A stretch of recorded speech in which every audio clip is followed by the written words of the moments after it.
একটা বিড়িকে 3 বার নিভিয়ে খেত। এদের এই 12-14 সালের আগে এদের কিচ্ছু ছিল না, একটা বিড়িকে 3 বার নিভিয়ে খেত, গ্যাটিস লাগানো সাইকেল নিয়ে ঘুরতো। এদের এখন 4টে-6টা করে গাড়ি, ফরচুনা ছাড়া BMW ছাড়া চড়ে না, আর 10টা আঙুলে 16টা আংটি, হ্যাঁ, আর হাতে সোনার মাকড়ি, গলায় চেন দেখবেন ওই আমাদের মানে প্রাণীদের যে বাঁধে চেন টেন, সেই তার মতো মোটা। পায়ের জুতোর দাম কমসে কম 40-50 হাজার টাকা। আপনি যা বেতন পান তার থেকে বেশি ওর জামা কাপড়ের দাম। যত দামি মোবাইল ফোন হাতে, আর তো বাকিটা ছেড়ে দেন। তৃণমূল নেতাদের সঙ্গে ছবি দেখা যাচ্ছে, ভোট করে তো সবগুলো কাউন্সিলরকে জেতায় তো। মুসলিম এলাকায় জাভেদ সাহেব, জাভেদ খান এবং তার ছেলেরা করে, আর বাকি যে নন মুসলিম এলাকা সেটা পুরো কসবা টু একদম রাসবিহারী ওই পোর্শন পুরো সোনাপাপু। এটা notorious criminal. Hundreds of crore he already earned by the। বলছি, মমতা বন্দ্যোপাধ্যায় আরেকটা অভিযোগ করছেন যে এসআইআর যারা আতঙ্কগ্রস্ত তাদের কিছু জনকে নিয়ে গেছেন, বঙ্গভবনে রেখেছেন, এবং এখানে যারা উনি নিয়ে যাবেন কেন? এবং তাদের ওখানে এসআইআর এর আতঙ্কের নামই হচ্ছে মমতা ব্যানার্জি।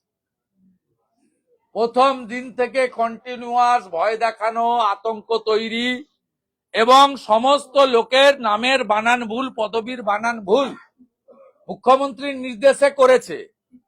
সেই কারণে পশ্চিমবঙ্গ বিজেপি আজকে বিকাল 3:30টায় রাজ্যের সব জেলা শাসকের দপ্তরে শব্দবিধি মেনে মাইক ছাড়া মমতা বন্দ্যোপাধ্যায় প্রশাসনের জনগণকে হয়রানি করার বিরুদ্ধে ডেপুটেশন প্রদান করবে সব ডিওদের অফিসে, ডিস্ট্রিক্ট ইলেকশন অফিসারের অফিসে। আর আমার নেতৃত্বে 14 সদস্যের বিজেপি দল লোক ভবন সেখানে যাবে বিকেল 4টের সময়।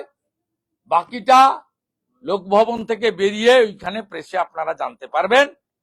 আমি ইতিমধ্যে 3টে চিঠি দিয়েছিলাম চিফ সেক্রেটারি নন্দিনী চক্রবর্তীকে, যে আপনাকে আজকে দেখা করতে হবে এলওপির সঙ্গে 4 PM। উনি আমাকে বলেছেন আপনি 6 তারিখে আসুন। তারপরে আমি রিমাইন্ডার লেটার দিয়েছি, উনি রেসপন্স করেননি। আমি মহামান্য রাজ্যপাল মহোদয়কে চিঠি দিয়েছিলাম, উনি আমাকে ওয়েলকাম করেছেন। 12 জন এমএলএ এবং স্টেট বিজেপির পক্ষে সঞ্জয় সিং, শিশির বাজোরিয়া, মোট 14 জনের ডেলিগেশন আমরা যাব। কিভাবে এসআইআর কেন্দ্রগুলোতে তৃণমূলের দাদাগিরি তাণ্ডব, কিভাবে বিএলও, ইআরওদের একাংশকে দিয়ে আইপ্যাককে বসিয়ে নাম এবং পদবীর বানান ভুল করে লক্ষ লক্ষ লোককে শুনানিতে ডেকে নিয়ে গিয়ে হয়রানি করিয়েছেন মমতা বন্দ্যোপাধ্যায়ের নেতৃত্বে পরিকল্পিতভাবে তার প্রশাসন, তার বিরুদ্ধেই আমাদের প্রোটেস্ট। এই কারণেই Basirhat tour joint video suspend হয়েছেন। আমরা মনে করি ইচ্ছাকৃতভাবে যারা বানানের ত্রুটি করেছেন আইপ্যাক এবং তৃণমূলের নির্দেশে, সেই বিএলও, ইআরওদেরকে অবিলম্বে সাসপেন্ড করে এফআইআর স্টার্ট করতে হবে, এবং 3টি জেলা শাসককে ইমিডিয়েট সাসপেন্ড করতে হবে, মুর্শিদাবাদ, দক্ষিণ 24 পরগনা এবং পূর্ব মেদিনীপুর। আমাদের কাছে স্পেসিফিক ডকুমেন্ট রয়েছে এদের বিরুদ্ধে। কিছুক্ষণ আগে হাইকোর্টে হয়েছে যে শুভেন্দু অধিকারী সহ রাজ্যের বিরোধী নেতাদের নিরাপত্তা নিশ্চিত করতে রাজ্যকে প্রধান বিচারপতি ডিভিশন বেঞ্চ নির্দেশ। নিরাপত্তা দিতে সে অর্থে বলেনি, আমরা সেন্ট্রাল প্রোটেক্টিভ, সমস্ত প্রোটেক্টি যারা জেড প্লাস থেকে XY পর্যন্ত সমস্ত প্রোটেক্টিভ, স্পেশালি বিজেপির। সেক্ষেত্রে যে পিল ফাইল হয়েছিল তাতে অর্ডার এটাই হয়েছে আজকে, যে রাস্তায় আমরা যখন মুভমেন্ট করব অবস্ট্রাকশন কেউ করতে পারবে না, এবং অবস্ট্রাকশন সরানোর দায়িত্ব রাজ্য পুলিশ। এদের অসভ্যতামি লাস্ট আপনারা বিপ্লব দেবের সবার পরে দেখেছেন, মঞ্চ পুড়িয়েছে। প্রত্যেকটা জায়গায় গোটা রাজ্য জুড়ে, আমি শুধু নয়, বিজেপির একাধিক প্রথম সারির নেতা, জাতীয় নেতা, সাংসদ, বিধায়ক এই কিছুদিনের মধ্যে দিবাকর ঘরামির উপর আক্রমণ করেছে। এমএলএ প্রত্যেকটি প্রোটেক্টির ক্ষেত্রে এরা আমাদের সামনে জমায়েত করে দাঁড় করিয়ে রাখে, এবং অধিকাংশই রোহিঙ্গা আর বাংলাদেশি মুসলিম। কারোর হাতে কেরোসিনের জার, পেট্রোলের জার পুড়িয়ে মারার জন্য।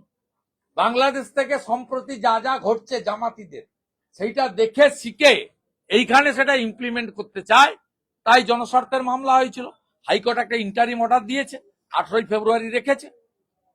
যখন গণতন্ত্র বিপন্ন হয়, আইন শৃঙ্খলা ভেঙে পড়ে, তখন নিরুপায় হয়ে কোর্ট বা আইনের দ্বারস্থ হতে হয়। বিজেপি আইন মানা party, we all are law abide people, আমরা আইনের আশ্রয় নিই।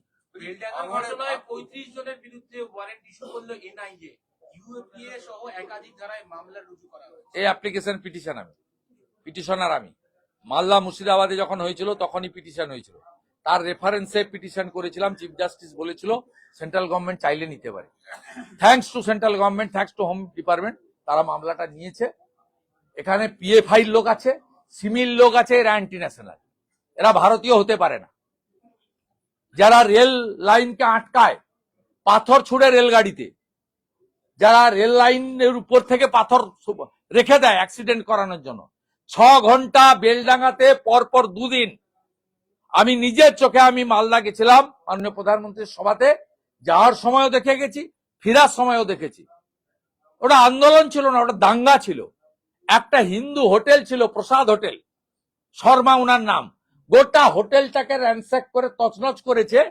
মালদা মুর্শিদাবাদে হিন্দুদেরকে যেভাবে ভয় দেখিয়ে এরা রাখে, সেক্ষেত্রে এনআইএ এর উচিত একদম সব অ্যান্টি ন্যাশনাল ফোর্সকে টপাটপ ধরে ভিতরে ঢুকিয়ে দেওয়া, একদম শিক্ষা দিয়েছে। আপনি ভাঙড়ের জমি ভরাট নিয়ে একটা পোস্ট করেছেন, ভাঙড়ের জমি ওয়েটল্যান্ডের জমি মাঝরাতে ফিল আপ হচ্ছে।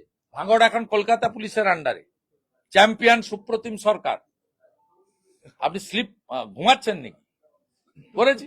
বিরোধী দলনেতার কাজ রাত্রি জেগে থেকে মানুষকে দেওয়া, চৌকিদারি করা। সেখানে আরো ভালো ভালো খবর দেখতে সাবস্ক্রাইব করুন বাংলা হান্টের ইউটিউব চ্যানেল।